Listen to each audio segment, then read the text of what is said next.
ne semble pouvoir ralentir sa course. L'avion en basse altitude vacille, puis touche le sol.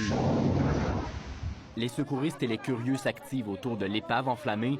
L'écrasement dans un ravin n'a laissé aucune chance aux 68 passagers et 4 membres de l'équipage.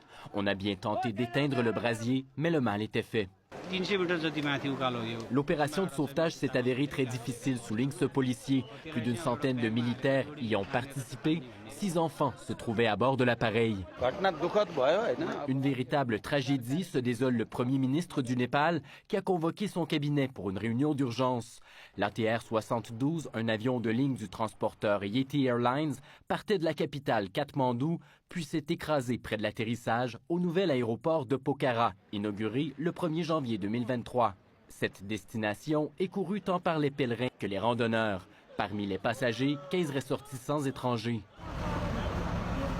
Depuis 2010, le petit pays de l'Himalaya dénombre une dizaine d'écrasements d'avions et d'hélicoptères. Plus d'une centaine de personnes ont perdu la vie. Les pistes en montagne sont plutôt courtes et dans les montagnes, malheureusement, les conditions météorologiques sont exigeantes et souvent vont changer rapidement, ce qui n'est pas l'idéal pour un pilote. En plus d'un territoire difficile, la sécurité des compagnies aériennes népalaises est remise en doute. L'Union européenne leur interdit d'ailleurs l'accès à son espace aérien. L'enquête déjà en cours devrait soulever cette fois-ci un mélange de problèmes techniques et d'erreurs de pilotage, selon cet expert en aviation civile. Les boîtes noires le confirmeront. C'est clairement un décrochage, donc c'est-à-dire que l'avion ne va plus assez vite pour voler et à ce moment-là, il tombe.